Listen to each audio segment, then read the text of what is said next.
बिस्मिल्लाहिर्रहमानिर्रहीम। Review exercise 3 class 9 mathematics. ये review exercise हम 2 पार्ट्स में करेंगे। फर्स्ट पार्ट में एमसीक्यूज़ एंड सेकंड पार्ट में हम इसमें जो क्वेश्चन हैं उसको सॉल्व करते हैं। फर्स्ट एमसीक्यूज़ है कि इसको सॉल्व करें। log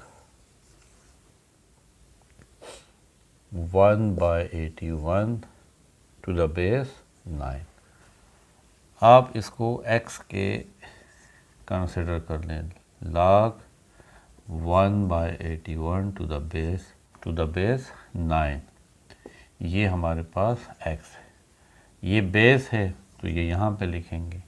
ये जो सामने log के होता है ये पावर होता है और ये इसकी वैल्यू है, ये यहाँ पे लिखेंगे। ये इसका एक्सपोनेंशियल फॉर्म है। अब हम क्या करते हैं, 9 पावर x इसको ऊपर ले आते हैं। ये आ जाएगा 81 पावर -1। 9 पावर x, 81 को हम लिख सकते हैं 9 पावर 2 और whole power -1। 9 power x is equal to 9 power 2 को -1 से मल्टीप्लाई करें तो -2। 9 के इक्वल है तो x -2 के इक्वल लाजमन होगा, क्योंकि बीच में इक्वलिटी का साइन है। तो हम पावर को कंपेयर करते हैं। बेसिस सेम है तो फिर पावर भी सेम होंगे, क्योंकि इक्वलिटी है। तो x इज इक्वल टू -2, यानी इसका आंसर आ रहा है -2। ये हमारा B option correct. Second MCQs, log 8 to the base 2 is equal to x। इसको भी एक्सपोनेंशियल फॉर्म में कन्वर्ट करेंगे। ये 2 बेस है, क्योंकि इसके नीचे देखें ये लिखा हुआ, ये 2 बेस है, x एक्सपोनेंट है। इसको अब हम एक्सपोनेंशियल फॉर्म में कन्वर्ट करते हैं। तो ये जो सामने है ये एक्सपोनेंट है, यानी 2 power x is equal to 8। 2 power x, इसको भी हमें 2 रखना है, 8 से 2 बनाना है ताकि बेसिस सेम हो जाए। तो 8 को हम लिख सकते हैं 2 पावर 3। इक्वेट द पावर, देखें बेसिस सेम है तो पावर भी सेम होगी, क्योंकि बीच में इक्वलिटी है, यानी x is equal to 3। C option is correct. Third is base of common log. Base of common log, common log का बेस हमेशा 10 होता है। आपने कैलकुलेटर में देखा होगा LOG लिखा होगा, इसके साथ यहाँ पे बेस 10 नहीं लिखा होता, क्योंकि हम समझते हैं कि इसका बेस 10 ही है अगर ना भी लिखें तो इसको हम कॉमन लॉग कहते हैं। इसका बेस 10 है। तो कौन सा ऑप्शन ठीक है? A option is correct.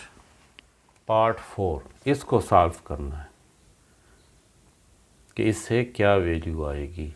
अब यहाँ पे देखें बेस नहीं लिखा, इसका मतलब है कि इसका बेस 10 है। इसको किस तरह सॉल्व करेंगे, log 10 और ये जो स्क्वायर रूट है ये असल में 1/2 है। अब हमने एक लॉ पढ़ा था कि log m पावर n, तो ये होता है n log m, यानी ये जो पावर है ये यहाँ पे आके log के नीचे आ जाता है 1/2 log 10। अब log 10 किसके इक्वल होता है? क्योंकि log 10 है और इसका बेस भी 10 है, तो ये हमेशा log 10 टू द बेस 10 1 के इक्वल होगा। तो हमारे पास 1/2 आएगा। इसका ऑप्शन जो है वो सी ऑप्शन इज करेक्ट। अब log 10 टू द बेस 10 1 के किस तरह इक्वल है, देखें हम लिख सकते हैं 10 पावर 1 इज इक्वल टू 10। अब हम इसको log में कन्वर्ट करते हैं, log 10, ये जो 10 है ये यहाँ पे आता है, log 10, ये 10 बेस है, ये यहाँ पे आता है, और ये जो 1 है ये सामने आता है। ये एक्सपोनेंशियल फॉर्म है, ये लोगरिथमिक फॉर्म है। अब log 10 टू द बेस 10 देखें 1 है, यानी इससे अब हम एक प्रिंसिपल ले सकते हैं कि log 2 टू द बेस 2 भी 1 होगा, log 3 टू द बेस 3 भी 1 होगा। यानी अगर वैल्यू यहाँ पे log और उसका बेस सेम है तो फिर वो हमेशा 1 के इक्वल होता है। पार्ट 5 है for any non zero value x not. ये x नॉट किसके इक्वल होगा? देखें, कोई भी नंबर हो उसका पावर 0 ये हमेशा 1 के इक्वल होता है, यानी इसका आंसर है 1 और ये बी ऑप्शन इज करेक्ट। अब 1 किस तरह होता है तो इसको देखिए प्रूव कर सकते हैं। x पावर 0, x 0 को लिख सकता हूँ 1 माइनस 1, क्योंकि 1 माइनस 1 0 होता है।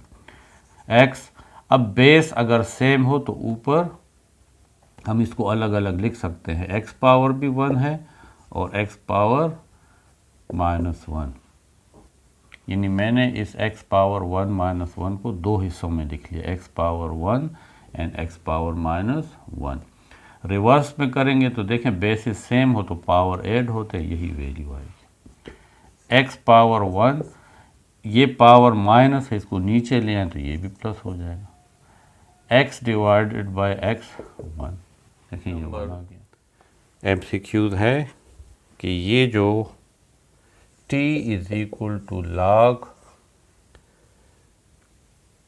m to the base b है, इसको एक्सपोनेंशियल फॉर्म में कन्वर्ट करें। एक्सपोनेंशियल फॉर्म में जब हम कन्वर्ट करेंगे, ये जो b है ये बेस है, ये जो सामने वैल्यू लिखी होती है ये पावर होता है, और ये m b पावर t के सामने आ जाता है। ठीक है, जब भी आप इसको एक्सपोनेंशियल फॉर्म में कन्वर्ट करोगे तो log के साथ जो नीचे है वो बेस है, इसको आप लिख लोगे। ये जो log के सामने जो होगा वो पावर है, तो बेस और देखें ये पावर और ये m को सामने लिख लें। पार्ट नंबर 7 है log 10 टू द बेस 10। अभी हमने डिस्कस किया था कि ये हमेशा 1 के इक्वल होगा, यानी अगर हम देखें तो 10 पावर 1 इज इक्वल टू 10 होता है। इसको कन्वर्ट करें log में तो log 10, ये जो 10 है ये बेस है और ये पावर सामने आता है, तो log 10 टू द बेस 10 1 के इक्वल होगा, या कोई भी log के साथ वैल्यू और उसका बेस अगर सेम हो तो वो हमेशा 1 के इक्वल होगा। पार्ट नंबर 8 में हमने इसका कैरेक्टरिस्टिक फाइंड करना है। कैरेक्टरिस्टिक का मतलब होता है कि आप इस पॉइंट को फर्स्ट नॉन ज़ीरो डिजिट के बाद लिखें। तो देखें ये फर्स्ट नॉन ज़ीरो डिजिट है, तो ये 1 एक जंप 1 2 3 4 एंड 5 यहाँ पे लिखें। तो क्योंकि हमने 5 डिजिट्स मूव किया है टूवर्ड्स राइट, इसलिए इसका कैरेक्टरिस्टिक -5 होगा। जब आप राइट की तरफ जितने डिजिट मूव करेंगे, अपने पॉइंट को कहाँ लेकर आना है? Non zero, first non zero digit के बाद, तो इसका कैरेक्टरिस्टिक -5 है। ये ए ऑप्शन है। अब हमने इसको सॉल्व करना है, तो हम इसको log 1/√7 टू द बेस 7 इसको x के इक्वल लिख लेंगे। ये जो 7 है ये बेस है, ये x पावर है, और इसके साथ आ जाएगा 1/√7।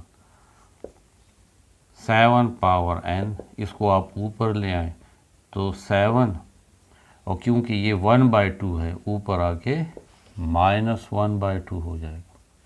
तो जब बेसिस सेम होंगे तो हमारे पास पावर भी सेम होना चाहिए, क्योंकि बीच में इक्वलिटी है, तो x इज़ इक्वल टू -1/2, तो इसकी वैल्यू आती है -1/2। इसमें बी ऑप्शन इज़ करेक्ट। फिर है part 10, base of the natural log. तो base of the natural log E होता है, ई एक नंबर है 2.71, इसको हम अप्रोक्सीमेटली 2.71 लिखते हैं, जबकि ये इर्रेशनल नंबर है, ये ख़त्म नहीं होता। तो नेचुरल लॉग का जो बेस है वो ई है और उसकी वैल्यू 2.71 है। ये हमारा बी ऑप्शन है। नेचुरल लॉग को हम LOG लॉग नहीं लिखते, LN लिखते हैं। आप कैलकुलेटर पे देखें तो आपको दो किस्म के लॉग नज़र आएंगे, एक होगा LOG और दूसरा LN। तो ये कॉमन लॉग है और ये नेचुरल लॉग है, इसका बेस 10 है और इसका बेस E है। क्योंकि ये अंडरस्टूड है कि ये बेस E है, तो इसके नीचे भी हम नहीं लिखते और इसके साथ भी हम नहीं लिखते। पार्ट 11 इसको सॉल्व कर, यहाँ पे देखें बेस नहीं लिखे हुए, यहाँ पे भी नहीं लिखे, इसका मतलब है इसका बेस 10 है। हमें ये पता है फर्स्ट लॉग का लॉ है, अगर दो लॉग हो बीच में प्लस हो तो उसको हम एक लॉग में लिख सकते हैं और उनकी ये जो वैल्यूज़ है ये आपस में मल्टीप्लाई हो जाएगी। तो ये लॉग का फर्स्ट लॉ है। इसके मुताबिक सम प्रोडक्ट में कन्वर्ट हो जाता है, दो लॉग एक लॉग लिखा जाएगा और उनकी वैल्यूज़ आपस में मल्टीप्लाई होंगी। तो ये C option is correct. Scientific notation में पॉइंट को हमेशा फर्स्ट नॉन ज़ीरो डिजिट के बाद लिखते हैं, तो डिजिट को हमने मूव करना है टूवर्ड्स राइट, कितने 2 डिजिट, यानी ये 6.9 हो जाएगा यहाँ पे 1 और 2। और क्योंकि हमने 2 डिजिट मूव किया है राइट की तरफ, तो उतना ही आप पावर लिखोगे, यानी -2। और ये जो शुरू वाले फिर 0 2 होते हैं, इसको लिखने की ज़रूरत नहीं होती। तो ये इसका साइंटिफिक नोटेशन है। B option is correct. अब पार्ट नंबर 12 है। यहाँ पे 2 लॉग यूज़ हो रहे हैं। देखें पहले तो है log x minus, third law ये है लॉग का कि ये जो 2 लॉग से पहले है, यानी कोई भी वैल्यू अगर लॉग से पहले हो, इस तरह m log n, तो आप इसको लिख सकते हो log n पावर m। ये जो log से पहले वाली वैल्यू है ये यहाँ पे वैल्यू होती है, उसके ऊपर आ सकता है। तो इसको मैं इस तरह लिखूँगा log y और ये 2 इसके ऊपर आ जाएगा। अब इसके बाद यहाँ पे देखें, अब इसके मुताबिक कि ये 2 log हैं और बीच में माइनस है, तो इसको हम लिख सकते हैं log, ये वाली वैल्यू ऊपर लिखते हैं, यहाँ पे x है, डिवाइडेड बाय, और माइनस के बाद वाली वैल्यू डिनोमिनेटर में लिखते हैं, यहाँ पे देखें y स्क्वायर है, तो log x by y square. D option is correct. ये हमारे MCQs थे। इसके बाद हम इसके क्वेश्चन सॉल्व करेंगे नेक्स्ट पार्ट में। ये वीडियो फर्स्ट है और इसके बाद होगी वीडियो 2।